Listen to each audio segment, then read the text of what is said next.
우리는 역사상 가장 중요한 시점을 지나고 있습니다. 하나님께서는 하나님의 일을 하시기 전에 사람을 준비시키셨음을 우리가 알고 있습니다. 하나님 말씀은 마지막 때에 대추수, 대부흥의 때가 있다고 분명히 예언하고 있습니다. 아멘. 하나님의 말씀이 그대로 성취될 것을 믿습니다. 예레미야 눈물은 잠자는 교회와 영혼을 깨우기 위해 노력하고 있습니다. 이 가슴 뛰는 일에 함께 하길 원하시는 분은 카카오 채널로 연락 주시기 바랍니다. 당신은 위대한 하나님의 사람입니다.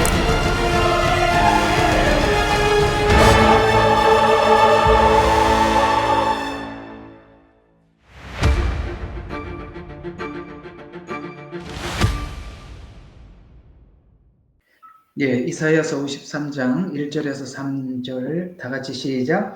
우리의 전한 것을 누가 믿었으며 주의 팔이 누구에게 나타났느냐? 이는 그가 그 앞에서 연한 싹 같고 마른 땅에서 나온 뿌리같이 자랄 것이며 그는 모양도 우아함도 없으시니 우리가 볼 때 그를 흠모할 아름다움도 없도다. 그는 사람들에게 멸시받고 거부되었으며 슬픔의 사람이요 질고에 익숙한 사람이라 우리가 우리의 얼굴을 그로부터 숨긴 것 같이 그는 멸시를 받았고 우리는 그를 존중하지 아니하셨도다. 자, 이따가 설명을 할 겁니다.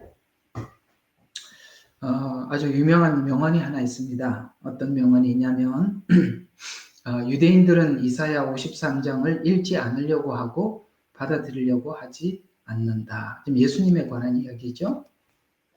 유대인들이 이해하고 있는 예수님을 못 받아들이는 이유가 여러 가지가 있습니다. 크게 두 가지로 요약할 수가 있어요. 많이 있지만 크게 두 가지로 요약할 수 있는데 하나는 뭐냐면 자기들이 기대했던 메시아가 아니라는 것이죠. 이스라엘을 회복시키고 그런 메시아가 아니다. 힘없이 그저 죽어간 메시아에 불과하다. 그래서 그는 결코 우리를 속죄한 메시아가 될 수 없다. 두 번째 이유는 뭐냐면은 하나님이 어떻게 인간의 죄를 대속하느냐입니다. 하나님.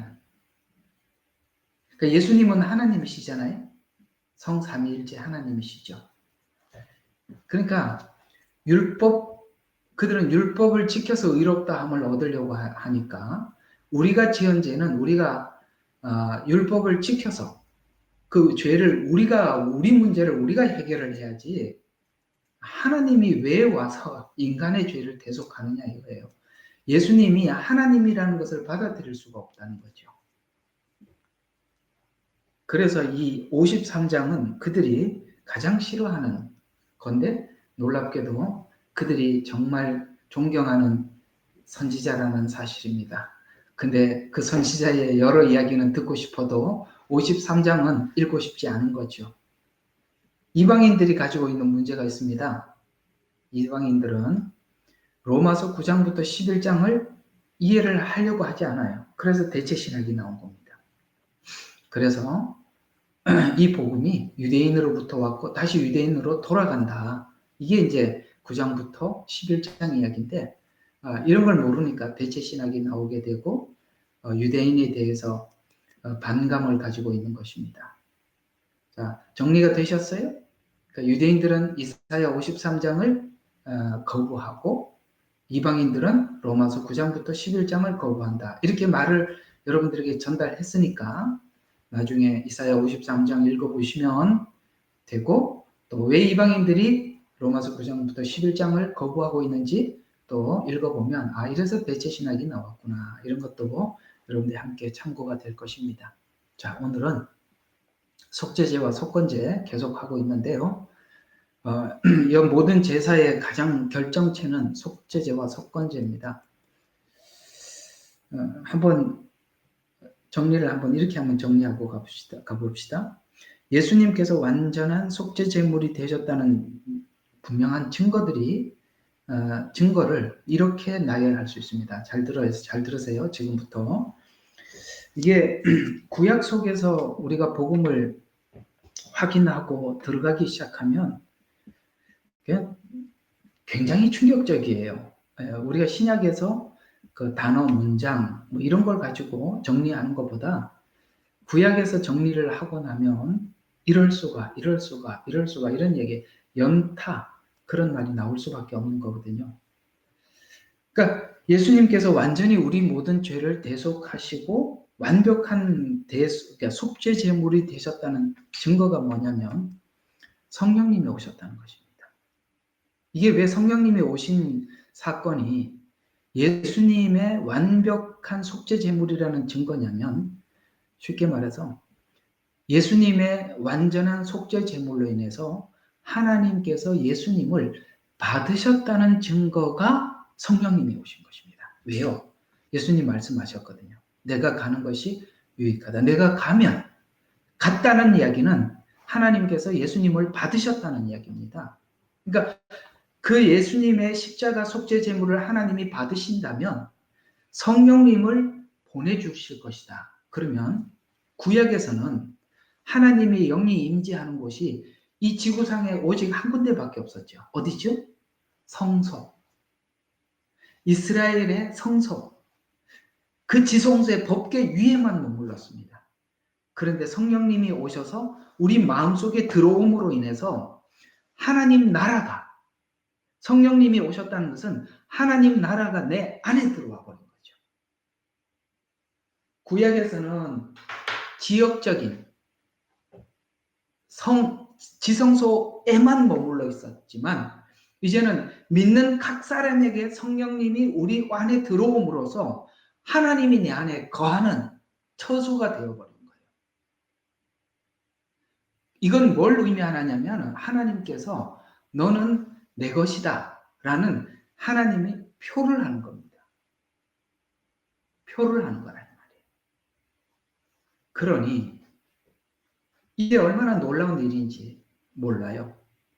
그리고 하나님의 것이라는 표로 끝나는 것이 아니라 예수님이 다시 우리를 데리고 와서 뭡니까? 영원히 예수님과 함께 아버지 집에서 살도록 준비하고 있다는 것이에요. 이것이 무엇 때문에 모든 것이 가능하게 되었다고요?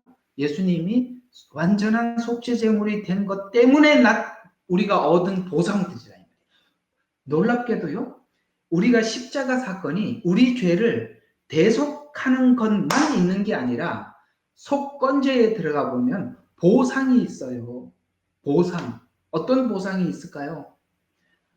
모든 것을 회복시키는 보상이 있는데 에덴 동산에서 아담과 하와가 가졌던 그 에덴이라는 것보다 훨씬 놀라운 천국이라는 보상을 우리가 얻게 된 거예요. 그것이 다 누구 때문에 그랬냐? 예수님 십자가 때문에. 절기를 통해서도 그 내용이 그대로 담겨 있고 제사를 통해서도 그 내용을 그대로 담아서 우리가 구약에서 설명을 하고 있는 거예요. 그러니까 이런 이야기들이 도대체 왜 우리가 그런 보상을 받을 수 있었습니까? 라고 질문을 하면 하나님은 구약으로 대답을 해주시는 거예요. 구약으로. 신약에서 대답을 하는 게 아니라. 그래서 사복음서와 모세오경은 긴밀하게 엮여 있어요. 긴밀하게. 그러니까 너희가 모세를 알았더라면 나를 알았다는 말은 모세오경은 사복음서와 하나인데 모세오경은 모든 것을 예언적으로 설명했다면 사복음서는 오신 예수님이 사복음서에서 말했던 제사를 지냈다. 절기의 주인공이 오셨다. 제사의 주인공이 오셨다. 성막의 주인공이 오셨다. 이런 이야기들이에요.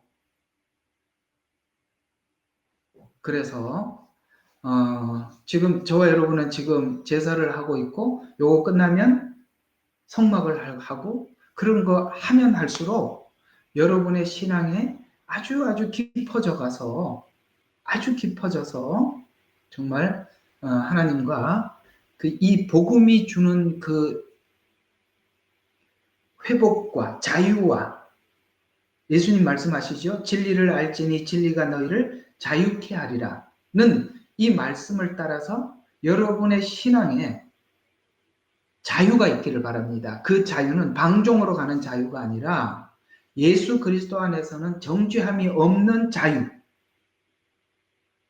그래서 막 살아도 된다. 이게 로마서에 보면 로마서를 복음을 쭉 설명을 하다가 여러분 이런 말 많이 읽어보셨죠? 그렇게 은혜를 더하기 위해서 죄에 거하겠느냐? 이제는 죄에서 노임을 받았으니까 이제 네가 마음대로 죄 짓고 살아도 되겠느냐? 이런 말이거든요. 근데 뒤에 바로 무슨 말이 따라서 나오죠? 누가 대답 좀 해봐요.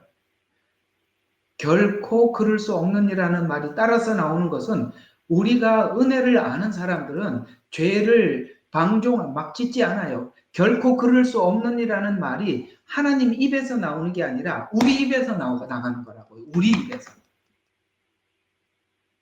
하나님이 결코 그럴 수 없느니라 그러면 강제성이 되지만 내가 결코 그럴 수 없습니다라는 말은 뭡니까? 이 은혜를 받은 내가 어떻게 그렇게 살 수 있습니까? 라는 그런 이야기가 되는 거예요. 바로 이런 은혜만이 우리의 마음을 바꿔놓을 수 있고 우리를 죄로부터 돌이키게 하는 것이고 이런 마음만이 우리가 거룩을 회복하는 것이지 강제적으로 지켜라 따르라 이렇게 해서는 불가능하다 이 말이에요. 율법은 그렇죠. 따르라 지켜라 잘못하면 벌 주고 잘하면 상 준다. 여러분 이걸로는 우리 인간이 내면이 바뀔 수가 없는 거예요. 예, 그 십자가의 감동 그것이 바꿔. 그걸 설명하기 위해서 속건제와 속죄제가 있거든요. 자, 그래서 향기로운 제사는 우리가 이미 했습니다. 드리는 자가 죄 문제가 해결된 자가 예배자로 죄 문제가 해결된 자가 결코 그럴 수 없습니다. 결코 그럴 수 없습니다라는 삶을 하나님 앞에 드리는 거. 그게 향기로운 제물이란 말이에요. 향기로운 거. 아시겠습니까? 예를 들어서 우리가 마태복음 5장대로 한다면 왼밤을 치며 오른밤을 돌려대고 오리를 가자면 십리를 가는 것이 그게 향기로운 제물들, 번제, 화목제, 소제 이런 것들이란 말이에요. 이거는 향기로운 제물들인데 누가 번제, 소제, 화목제를 드릴 수 있다고 해요? 속죄제와 속건제를 드린 자만이 조건이 있다 이 말이에요. 죄 사함을 받은 자만이 그 은혜를 아는 자만이 하나님이 기뻐하는 삶을 산다 이 말이에요. 아시겠습니까? 십자가 앞에서 죄 용서가 되지 않은 상태에서 아무리 이렇게 살아봐야 아무 소용이 없는 거예요. 그래서 교회는 이 복음 안에 우리가 설교하는 설교자의 설교 속에는 복음 안에 소제, 화목제, 번제를 설명을 많이 하기보다는 가장 먼저 속죄제와 속건제에 대한 죄사함에 대한 복음을 분명하게 전하고 그 다음에 여러분들이 하나님 앞에 이렇게 살아야 된다는 삶은 후에 이야기를 해줘야 되는 거예요. 후에. 이게 순서가 바뀌어버리면 구원받지 못한 사람이 아무 의미 없이 사는 거예요. 그 둘의 구분 하시면 됩니다. 자, 그러면 예수님께서 속죄 제물이 되셨다는 말은 죄인인 인간들이 죄를 대신하기 위해서는 위에 대속해서 속죄 제물로 인간을 죄를 대신의 희생 제물로 하나님께 드리는 것이 속죄 제물인데 예수님은 이렇게 속죄 제물로 오셨지만 자, 여러분 그 로마서 5장에 보면 우리가 아직 죄인 됐을 때 하나님께서 우리 죄를 대속하여 우리를 구원하셨다는 말씀이 로마서 5장에 나오지요. 그런데요. 그 말을 구약에서는 이렇게 설명하고 있어요. 그게 이사야 53장이에요. 그 로마서 5장 말씀을 가지고 이사야 53장으로 풀어봅시다. 아까 읽었던 한번 봐요. 우리의 전한 것을 누가 믿었으며 주의 팔이 누구에게 나타났느냐. 그 다음에 자 누구에게 나타났느냐. 여러분 이 1장의 질문이 뭐죠? 믿었으며 나타났느냐 이렇게 묻죠. 그러면 지금 이사야 53장에서는 하는 이야기가 무슨 이야기냐면 예수님이 우리의 속죄 제물로 오셨을 때 누가 알아차렸느냐, 누가 안 사람이 있었느냐, 그분이 오셨을 때 이 우리의 죄를 대속하기 위해서 온 것에 대해서 아무도 몰랐다. 요한복음 1장이 이렇게 얘기해줘. 자기 땅에 왔지만 자기 땅에 있는 사람들도 아무도 예수님을 알아보지 못했다. 제자들도 몰랐다. 아시겠죠? 십자가에서 죽고 죽은 줄만 알았지. 예수님께서 살아서 갈릴리에서 다시 만나자는 말을 아무도 안 믿었어요. 그래서 다 엠마오 마을로 내려가고 고기 잡으러 가고 그곳에는 아무도 오지도 않았단 말이에요. 아시겠어요? 예. 그 중에 아는 사람이 아무도 없었고 제자들도 몰랐었다 이 말이에요. 그 말이에요. 역설적인 전한 것을 누가 믿었으며 믿은 사람 아무도 없었다. 그 다음에 뭐예요? 주의 팔이 누구에게 나타났느냐? 몰랐단 말이에요. 우리는 아무도 몰랐었어요. 그러면서 자 이는 그가 자 여러분 이 이사야서 53장이 제일 많이 나오는 단어가 뭔지 빨리 찾아봐요. 제일 많이 나오는 단어가 뭐죠? 그가 그는 그를 맞지요? 그에게 전부 다 나예요 아니면 그예요. 여러분들의 구원은 내가 아니라 그분이라 이 말이에요. 이사야 53장을 딱 기억을 하면서 요한복음 3장 16절 외워봅시다. 시작. 하나님이 세상을 이처럼 사랑하사 독생자를 주셨으니 이는 저를 스톱입니다. 저를 여기 53장에는 그를 오케이? 그래서 구원이 모든 구원은 나로부터 출발하는 게 아니라 그분으로부터 온 거예요. 그래서 이사야 53장 1절 안에 전한 것을 믿었으면 전했대요. 그리고 믿었대요. 여러분 전해서 믿었다는 말은 무슨 뜻이냐면 내가 한 게 아니라 하나님 예수님께서 다 구원을 완성하고 사람을 통해서 우리에게 전해 주셨어요. 전해 주었는데 우리도 복음을 전하죠. 전도하지요. 전해 주었는데 내가 믿었어요. 여러분 이 세상에 가장 큰 신비로운 기적이 뭘까요? 그 전한 복음을 내가 믿는 거예요.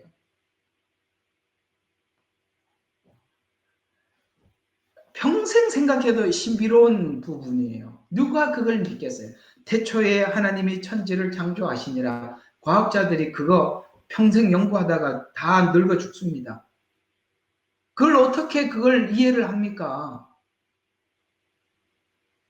근데 이상하게 우리는 이해를 한 게 아니라 믿어져. 왜 믿어졌죠? 성령님께서 깨닫게 해주셨잖아요. 그러니까 하나님은 누군가를 통해서 사람을 통해서 전해주었고 성령님은 그것을 우리에게 깨닫게 해주셔서 우리는 믿었단 말이에요. 그래서 이사야 53장 1절이 그런 질문으로부터 시작하는 거예요. 전에 들어왔다. 너희한테서 출발한 게 아니라 다 완성하고 들어왔다. 그런데 전했는데 누가 믿었느냐? 믿은 사람이 없었다. 그러면 신기하죠. 다 해놓고 전해주었는데 나는 가만히 있다가 전한 것을 믿었어요. 그러면 이건 다 누가 한 거죠? 하나님이 하셨다. 이런 이야기를 하고 있는 겁니다. 그래서 누구를 통해서 하셨다? 오늘 이사야 53장은 계속 그가 그렇게 나온다 이 말이에요. 그래서 우리가 모든 구원을 이해할 때 내가 교리적으로 똑바로 믿나? 이런 걸 점검하고 거기에 너무 이렇게 무게를 두고 비중을 두지 마시고 하나님께서 주신 은혜에 비중을 두셔야 해요. 구원은 그렇게 점검해 들어가는 것입니다. 자, 아무도 몰랐다. 4절과 6절 한번 봅시다. 그는 실로 그가 우리의 질고를 지고 슬픔을 지었는데도 우리는 어떤 생각을 했냐면 그분이 오셔서 지금 대속제물이 되고 있는데 우리가 생각하기를 그가 형벌을 받아 하나님께 맞고 고난당하는 줄 생각했도다. 자기 죄 때문에 자기가 지금 고난을 받는다고 생각했지 그것이 우리 때문이라고 생각한 사람 아무도 없었다 이 말이에요.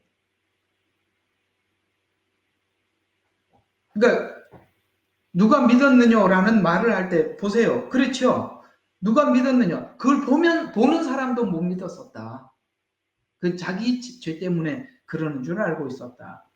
5절. 그러나 그는, 자, 사실상은 그거죠. 우리의 허물을 인하여 상처를 입었고 그는 우리의 죄악으로 인하여 상하였도다. 우리의 화평을 위한 징계가 그에게 내려졌고 그가 맞은 채찍으로 우리가 치유되었도다. 이 5절이 예수님께서 하셔서 우리에게 준 보상들이라 이 말이에요. 해서 뭐가 있고 해서 뭐가 있었죠?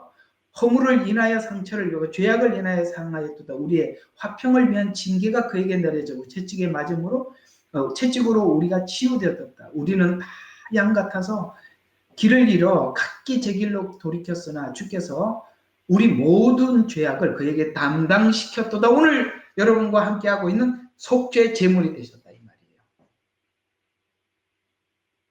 이게 그 모세오경에 있는 속죄 제물과 연결이 되어서 이렇게 지금 속죄 제물이 되고 있는 상태를 우리에게 설명을 해주고 있는 거예요. 그래서 이 이야기가 쭉 기니까 11절과 12절까지만 보겠습니다. 11절, 12절. 그가 자기 혼들의 고통을 보고 만족하게 되리라. 나의 의로운 종이 자기 지식으로 많은 사람을 의롭게 하리니 이는 그가 사람들의 죄악을 담당하게 돼. 사람들의 죄악을 담당해서 우리가 어떻게 됐다고요? 의롭게 되었다는 거예요.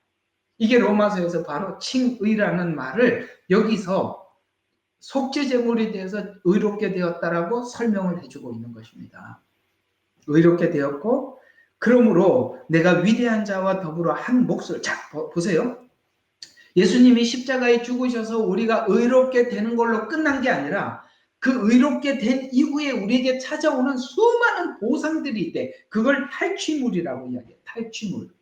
여러분 전쟁을 치르고 난 뒤에 이긴 자들에게 얻는 탈취물들이 있죠. 그래서 이 탈취물들에 대해 이런 이야기입니다. 그러므로 내가 위대한 자와 더불어 그 한 몫을 그에게 나누어 줄 것이며 예수님 십자가 지셔서 우리에게 줄 몫이 있답니다. 그가 강한 자들과 더불어 탈취물을 나눌 것이니 이는 그가 자기의 혼을 부어 죽음에 이르게 하였으며 그는 범죄자들과 더불어 헤아림을 받았으니 그가 많은 사람들의 죄를 지어 범죄자들을 위하여 중보하였습니다. 탈취물, 굉장히 중요한 이야기입니다. 지나가는 이야기가 아니라 엄청 중요한 겁니다.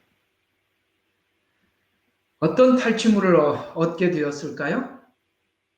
자, 그 탈취물에 대한 이야기가 여기 나옵니다. 고린도전서 15장입니다. 이 체인을 잘 걸으셔야 돼요. 성경은 체인을 얼마나 잘 거느냐, 어떻게 성경이 연결되어 있느냐, 그걸 이해를 하셔야만이, 체인이 걸려야만이 그 내용이 풀어지는 건데 15장이 부활장이죠.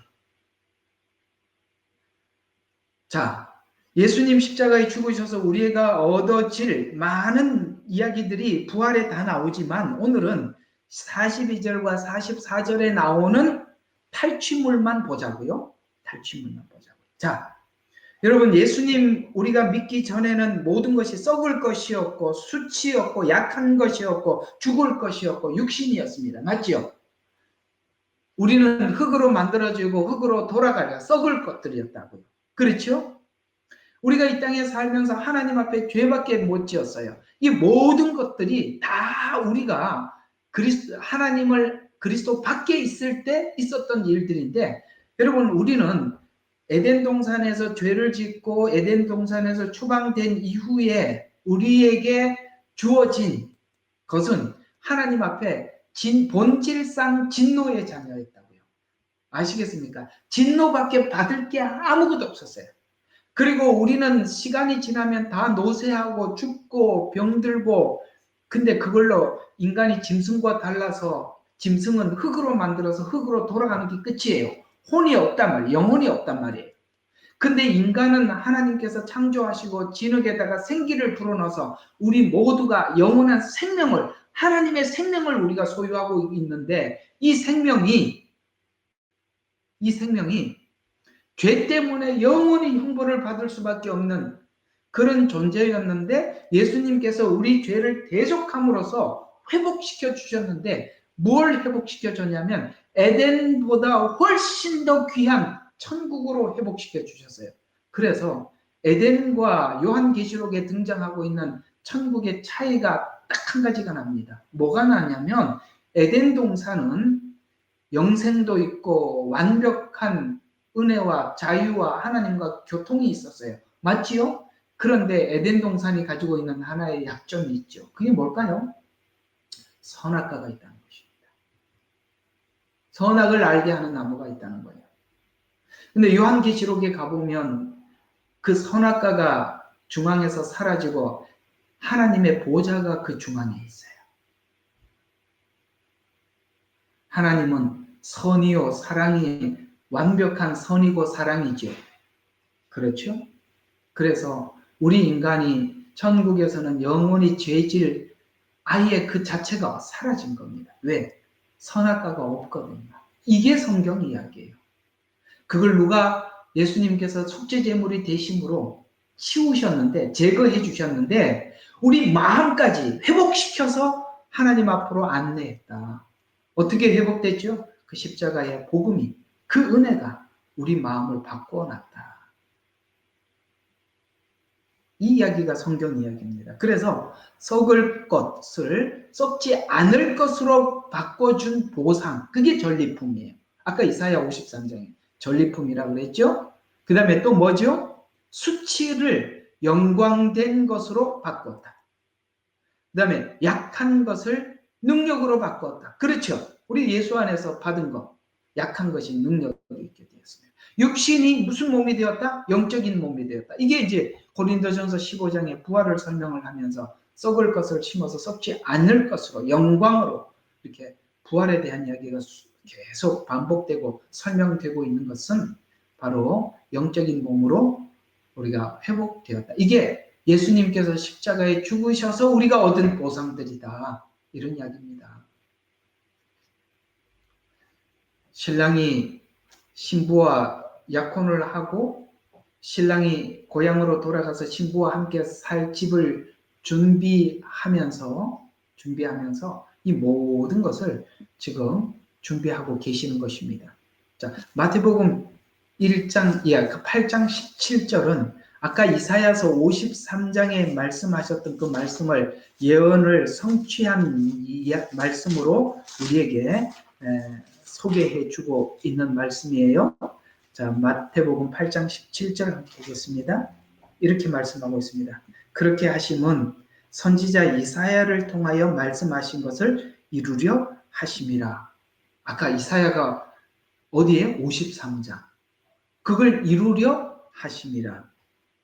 하시니 말씀하시기를 그가 친히 우리의 연약함을 받으시고 우리의 질병을 짊어지셨느니라. 아멘. 예. 그래서 예수님 안에서 우리가 생명을 얻을 뿐만 아니라 질병도 하나님께서 고쳐 주셨다. 그래서 우리가 예수님 안에서 하나님의 능력과 필요에 따라서 그 사람들의 질병을 고쳐 주시는 것은 하나님께서 우리가 당연히 아까 전리품 항상 기억하세요. 예수님 십자가에 지신 결과로 우리 모두에게 주어진 은혜들입니다. 하나님께서 필요에 따라서 고쳐주시기도 하고 또 하나님께서 또 필요에 따라서 그 질병을 지속 주시기도 하고 여러분 아시다시피 그 바울은 많은 사람들을 치유했어요.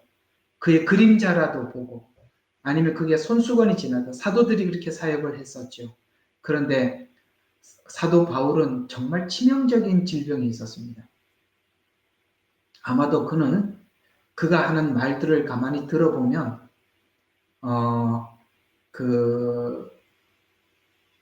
다메섹에서 그 강한 빛을 보고 난 이후에 눈에 안질이 있었던 것 같아요. 그러니까 여러분 있잖아요. 글을 보고 글을 쓰는 사람들은 정말 눈이 안 좋으면요. 그렇게 괴로울 수가 없어요. 그렇죠? 그때 뭐 안경도 좋은 게 없었을 거고, 그렇죠? 또, 모르겠습니다만, 학자들의 이야기예요. 저는 뭐 그 부분은 잘 모르겠습니다만, 사도 바울이 간질이 있었던 것 같다라는 이야기도 있어요. 그건 뭐 잘 모르겠습니다. 그리고 바울이 서신서를 많이 글을 써서 사람들에게 이게 메시지를 전달을 많이 했던 이유가 있습니다. 성경에 보면 너희들이 나를 보면 은혜가 안 된다. 그래서 내가 많이 글을 써서 보면 이런 뉘앙스의 말들이 있어요. 왜냐하면 그는 키가 참 작았다고 합니다.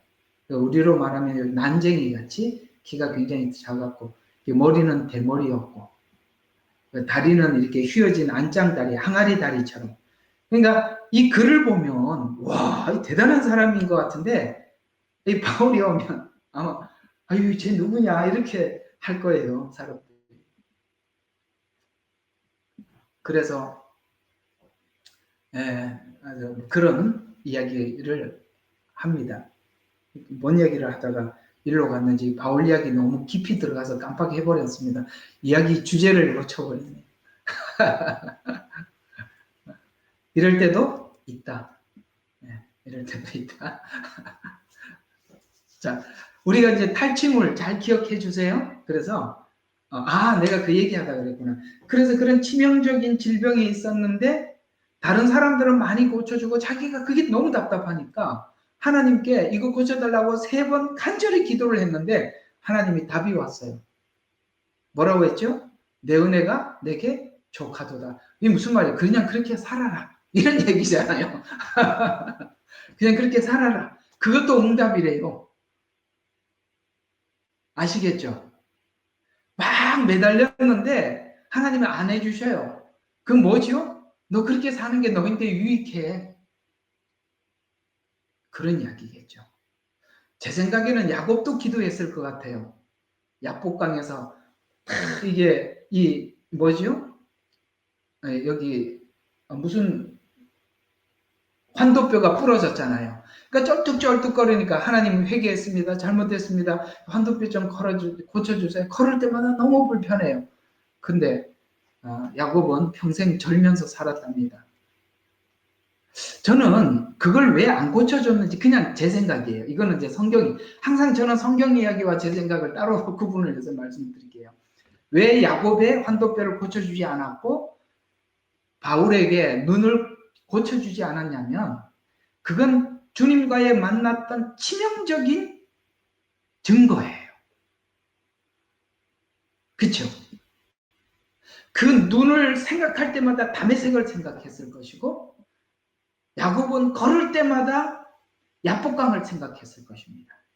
그래서 평생 자기 자신을 낮추고 그 주님을 만났던 그 순간을 잊지 말라고 매일매일 그것이 떠오를 수밖에 없도록 우리가 언제 무엇 때문에 변질됩니까? 하나님께서 큰 은혜를 주셨던 그 장소를 잊어버리는 순간 우리는 그때부터 어떤 생각을 하기 시작하냐면 내가 애를 써서 여기까지 왔지 이런 생각을 하잖아요. 그러니까 야곱은 금방 그런 생각을 할 수 있을 만하니까 걸을 때마다 이렇게 쩔뚝쩔뚝 걸어서 한순간도 못 있게 만드는 거예요. 이게 내 생각이에요. 어쨌든 그래서 응답을 안 했다 이런 말은 없는데 하나님 그래서 안 고쳐주시지 않았나 이런 생각이 들 거예요. 혹시나 그런 산 증거를 하나님께서 흔적을 남겨두신 것이 있다면 아마도 여러분에게도 그것 때문에 주시지 않았나 생각하시고 그냥 그렇게 살아라. 이게 하나님의 응답이다. 그렇게 생각하시면 되겠습니다. 자, 베드로전서 2장 24절에 또 이렇게 말씀을 하고 있어요. 베드로전서 1장 24절 한번 가서 봅시다. 2장 24절입니다. 2장 24절. 자, 그가 친히 나무에 달린 자신의 몸으로 우리의 죄들을 담당하셨으니 이는 우리가 죄들에게 죽고 의에는 살게 하려 함이라. 그가 채찍에 맞음으로 우리가 낫게 되었더라. 이는 너희가 길 잃은 양들 같았으나 이제는 너희 혼들을 목자와 감독에게로 돌아왔습니다. 여러분, 이 말씀이 베드로가 지금 현재 이사야 53장을 염두하고 말씀하고 있는 겁니다. 짤막하지만 정확하지요. 죽으심이 왜 죽으셨다고요? 우리의 죄를, 오늘 배우는 속죄제물이 되셨다는 거예요. 죽으심이 우리의 죄를 담당하셨고, 그 다음에 우리가 죄들에서 죽고, 그 다음에 뭐에서 살아? 의에 살게 하려 하심이라는 말이 로마서에는 굉장히 자세히 풀어져 있지만 베드로도 그렇게. 자, 그러면 여기 보세요. 베드로는 예수님과 함께 따라다니면서 배웠던 사람이죠. 그렇죠? 바울은 예수님과 함께 직접 살면서 배운 거는 아니에요. 그런데 다메섹에서 하나님께서 바울을 만나 주셨고, 그 다음에 아라비아로 가서 그가 3년 동안 하나님으로부터 계시를 받고 배웁니다. 보세요. 예수님을 따라다니면서 배웠던 베드로나 예수님 십자가 부활 이후에 바울을 만나 주셨는데 바울이 배운 거나, 보세요. 베드로의 이야기나 바울의 이야기가 다르다 같다. 완벽하게 똑같습니다. 무슨 말이냐면 복음은 누구에게 배우나 성경 안에서 가르치면 다를 게 하나도 없어요. 똑같다 이 말이에요. 죽으심은 우리 죄를 위해서 죽으시고, 그 다음에 우리를 의롭다 하기 위해서 살아나셨는데, 의롭다라는 이 칭의가 삶의 의가 되기까지 우리에게 하나님 주신 부르심이다 이 말이에요. 나는 예수 믿었습니다. 그래서 죄를 대속했습니다. 그리고 하나님이 나를 의롭게 했답니다. 끝! 이게 아니라 이 말이에요. 끝이 아니라 이 말이에요. 살게 하기 위해서 우리를 구원하셨다. 그래서 봐요. 이는 너희가 길 잃은 양들 같았으나, 아까 이사야 53장에 그대로 말했죠. 양들 같았으나 이제는 너희 혼들의 목자와 감독에게로 돌아왔느니라. 누구에게? 예수님께 돌아왔다는 거예요. 예수님은 목자장이에요. 목자장. 우리는, 저 같은 사람들은 그 목자장인 주님이 여러분들의 양떼들을 잘 양육하라고 보낸 그저 그냥 목동입니다.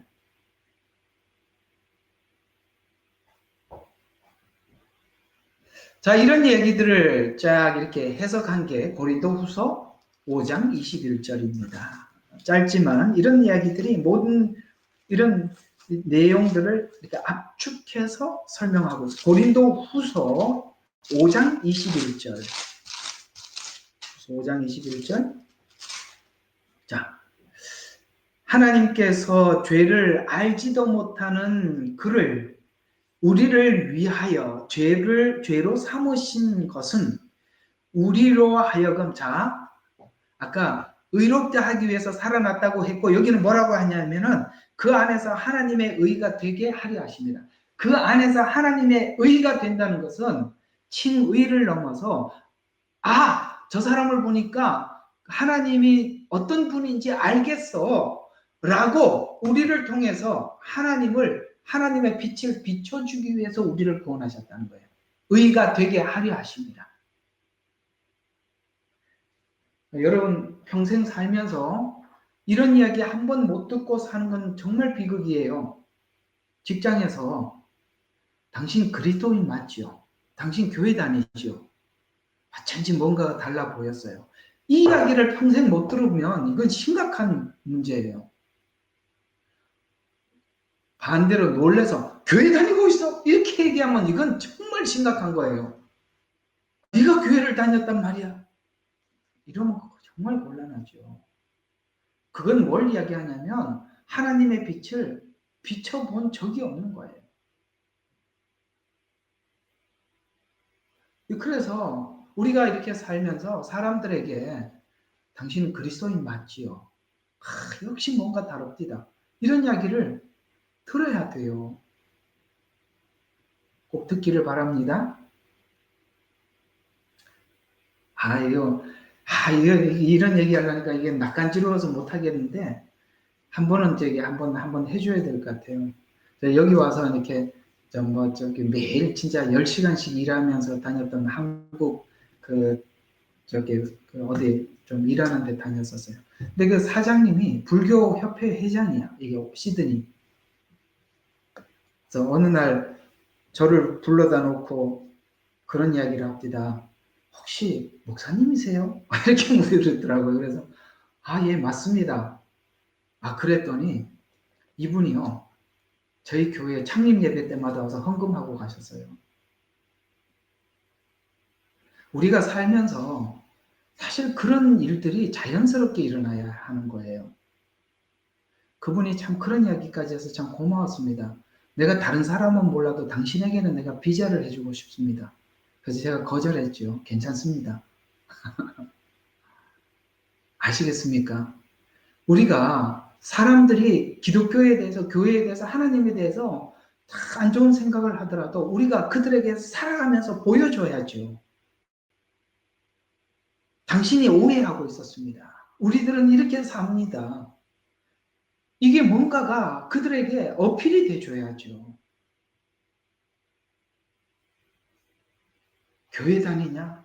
역시 참 교회 다니는 사람도 어쩌면 다 그렇게 엉망이냐? 너도 똑같네. 이런 얘기를 남겨두고 나오면 안 되지 않습니까? 참 고마웠어요. 항상 우리 교회 창립 예배만 되면 헌금 봉투 들고 와서 예배 드리고 참 뭐 선물도 하고 가고 그랬었습니다.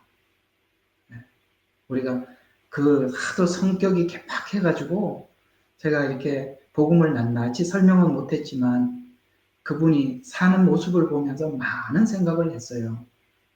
그 부인이 와서 그런 이야기 많이 합니다. 집에 오면은 그래 참 이렇게 예 그렇습니다. 지나가겠습니다. 그다음에 자 속죄제의 어의 한번 봅시다. 자 속죄제는 히브리어로 카타트라는 뜻인데요. 이는 죄라는 말과 같이 관역을 잘못 맞추다, 실족하다. 아시겠어요? 화살을 쐈는데 정확한 지점에 도착하지 못하고 가다가 실족하다. 이런 뜻으로 사용하고 있습니다. 이 속죄제라는 말이 그런 뜻입니다. 자, 속죄제의 특징은 자, 향기로운 제사의 냄새의 제사는 아니다. 아시겠죠? 죄를 대속하는데 향기롭지는 않아요. 속죄제는 오직 속죄만을 위한 제사. 그러니까 우리 죄를 대속하기만을 위한 제사예요. 그런데 이 속죄제를 드리는 제물은 두 군데서 그 제물을 바치는데요. 하나는 제단에서 드려야 될 속죄 제물을 일부는 제단에서 드리고 일부는 제단 밖에서 드려요. 이게 굉장히 중요한 이야기니까 들어보세요.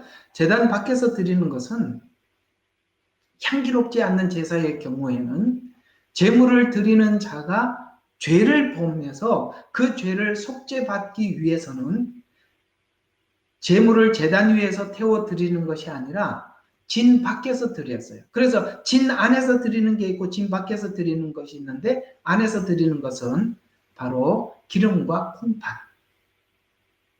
그 다음에 이 번제하면서 했죠. 콩팥은 뭐라고요? 피를 만드는 것. 피. 기름은 뭐라고요? 힘을 상징하는 것. 아시겠어요? 예. 그래서 우리가 성경에서 이런 단어들을 쓸 때마다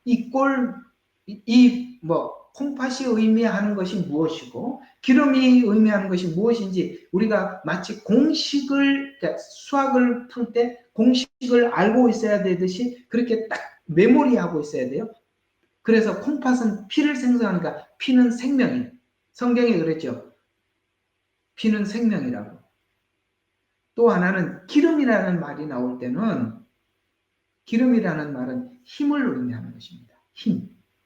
이럴 때 이런 이야기들은 다 적어 놓으세요. 그리고 아주 그냥 공식처럼 외우고 계셔야 돼요. 그 다음에 머리와 몸통은 진 밖에서 드립니다. 자, 그러면 이게 뭐냐면 진 밖에서 태워진 것은 바로 이런 의미를 가지고 있는데요. 속죄제물이 단 위에서 뿐만 아니라 진 밖에 재버리는 정결한 곳에 태워졌듯이 인간을 위해 죽으신 예수 그리스도의 죽음을 예표하는 것으로 예수님은 하나님께 철저하게 버림받았어요.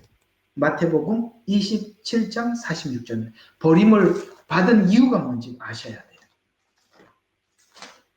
자, 마태복음 27장 46절. 우리가 그 가상실현이라고 하죠. 예수님 십자가 위에서 외쳤던 말씀 중에 29절. 자, 46절. 예. 제9시경 예수께서 큰 음성으로 소리질러 말씀하시기를 엘리 엘리 라바 사막다니 하시니, 이 아람어예요.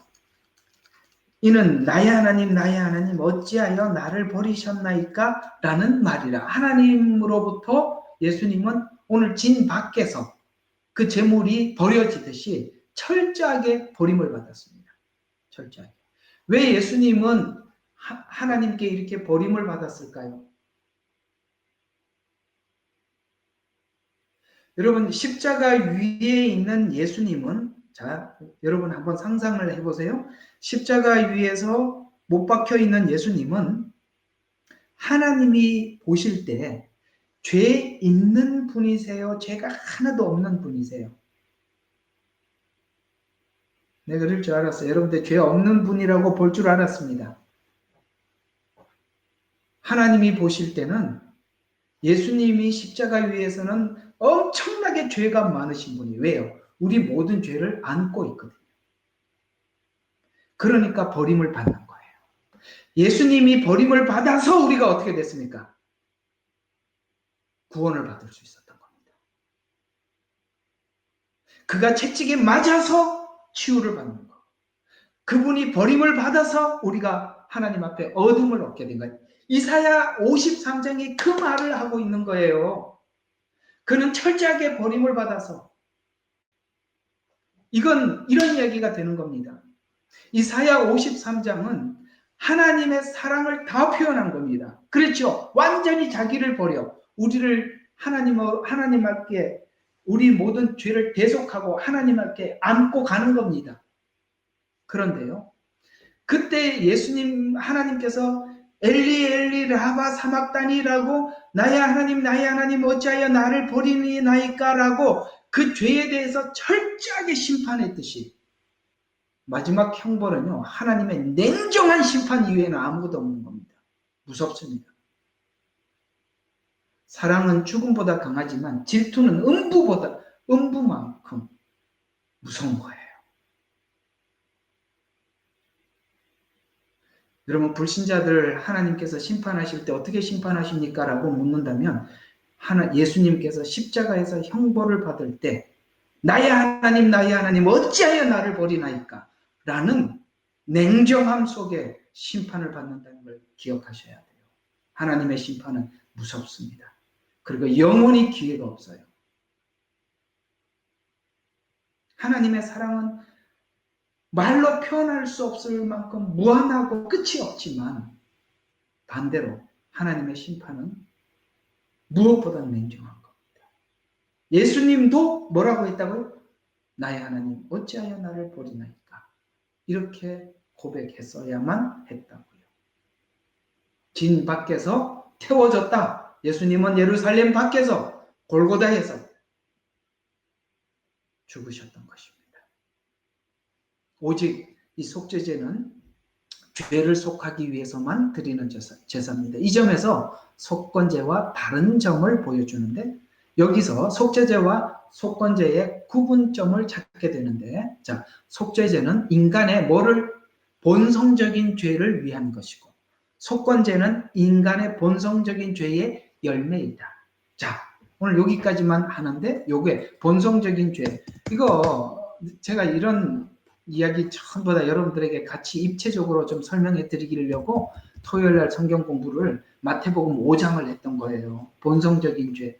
우리 한번 이 본성적인 죄가 뭐고 죄의 열매가 뭔지 한 번만 또 보고 정리합시다. 그래야 정리가 돼요. 보고 또 보고. 자, 마태복음 5장으로 가봐요. 5장 17절. 내가 율법이나 선지자를 폐기하러 온 줄로 생각하지만 폐기하러 온 것이 아니라 이루려고 왔다.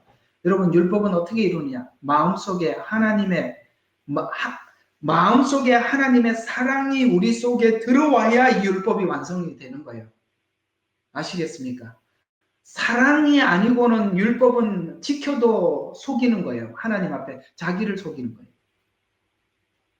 자, 이루리가 왔대요. 그러면 이제 설명을 하죠. 자, 여기에 몇 가지 나오죠? 자, 22절. 내가 너에게 뭐 까닭 없이 형제에게 노하고, 그 다음에 형제에게 라가라고, 그 다음에 어리석은 자라고 하는 사람. 여러분, 이게 뭐죠? 이게 본성적인 죄예요. 속에 있는 죄들이에요. 그렇죠. 타인에 대해서 늘 깔보고 무시하고, 좀 나인데 좀 그 타인을 무시하는 가장 우리 일상 속에 나타나는 증상이 뭐냐면 자존심이 살아있는 한 늘 남에게 이런 마음으로 남을 보는 거예요. 그러니 여러분 이 마음이 바뀌지 않고 어떻게 우리가 율법을 완성할 수 있겠어요? 그렇죠? 이런 마음이 늘 자존심을 달고 살게 만드는 거예요. 무시해? 여러분 살인의 가장 많은 이유들이 무시당한 것 때문에 살인 사건이 가장 많이 일어납니다. 무시. 그러니까 사람들은 다른 건 몰라도 남들한테 딱 자존심 상하게 무시당한 거는요 평생 안 있거든요. 그러니까 다음에 보자. 그리고 잊어버리는 사람도 있지만 다음에 진짜 보는 사람이 있다 이 말이에요. 그게 뭐죠? 마음속에 이런 게 있는 거예요. 늘 남들에 대해서 이런 마음이 있으니까 충돌이 끊임없이 일어나는 거예요.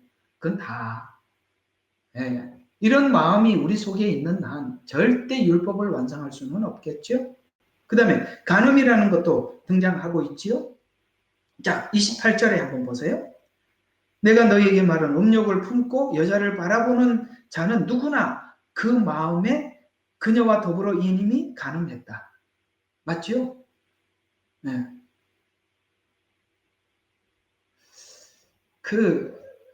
아시겠습니까?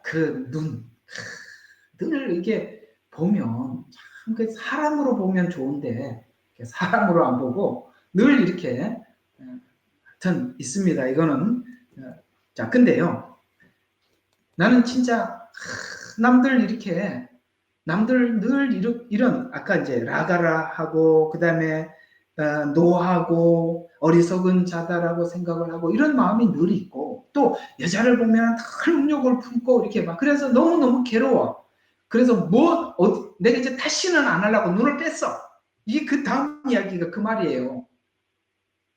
눈을 뺐어. 그러니까 보면은 자꾸 이렇게 음욕을 품고 보니까 근데 여러분 봐서 그게 생기는 게 아니라 마음속에 있는데 또 이 소리가 들리잖아. 어떻게 할 거야? 아시겠습니까? 지금 얘기하고 있는 게 뭔지 아시겠죠? 우리가 속죄제와 속건제, 주님의 그 핏뿌림이 우리 마음까지 뿌려지지 않으면 결코 바뀔 수 없다. 근데 그걸 누가 어디서 뿌려주느냐면 그걸 십자가의 은혜 안에서만이 그 십자가의 깊이를 아는 자만이 그게 뿌려지는 거예요. 그래서 우리가 예수 믿으면 변화되어야 됩니다라고 강제적으로 아무리 주입을 해도 그 십자가의 은혜가 우리 가슴속 깊고 깊은 곳까지 흘러내리지 않으면 안 되는 거예요. 그래서 오늘 저와 여러분이 매일 기도하면서 하나님 앞에 구하는 게 뭡니까? 하나님, 내가 알지 못하는 깊고 깊은 이 죄성까지 그 깊이까지 하나님의 그 피가 흘러서 그 십자가를 생각할 때마다 네가 은혜에 거하기 위해서 죄에 거할 수 있느냐라는 질문 앞에 주님 절대 그럴 수 없습니다 라고 아주 사색하면서 하나님 앞에 고백하는 사람이 되기 위해 우리는 오늘 이 기도회를 하는 거예요. 그럴 때 율법은 우리 안에서 완성되어 가는 것입니다. 자, 오늘 정리하겠습니다. 오늘 이사야 53장 1절에서 3절로부터 시작했지요. 전한 것을 누가 믿었느냐? 이렇게 물었죠. 아무도 안 믿었다. 그렇죠? 네. 우리 구원의 신비로움은 우리가 죄인 되었을 때, 우리가 죄를 해결해 달라고 하나님 앞에 요청하지도 않았을 때 주님은 오셔서 우리 죄를 다 용서하시고, 그걸 쳐다보고 있는 사람들도 아이고 자기가 잘못해서 지금 저렇게 채찍에 맞는구나 속으로 그런 생각을 했지. 지금 돌이켜 생각해 보니 그 십자가는 다 저와 여러분을 위해서 당했던 순환이었다는 것을 이제 우리 마음속 뼈저리게 깨닫고, 우리가 하나님 앞에 소원하는 소원은 무엇이냐? 하나님, 그 은혜 속에 깊이 깊이 들어가서 정말 우리가 주어진 이 인생 한평생을 그저 하나님, 정말 하나님의 사랑으로 그 빛을 비춰 나누어 주고 세상에 비치는 빛으로 하나님 살고 싶습니다. 썩을 것을, 썩지 않을 것으로 주신다고 했으니 어차피 지나가는 시간, 맞지요? 어차피 지나가는 시간, 주의 영광을 위해 살고 싶습니다. 오늘 그걸 구하러 나온 겁니다.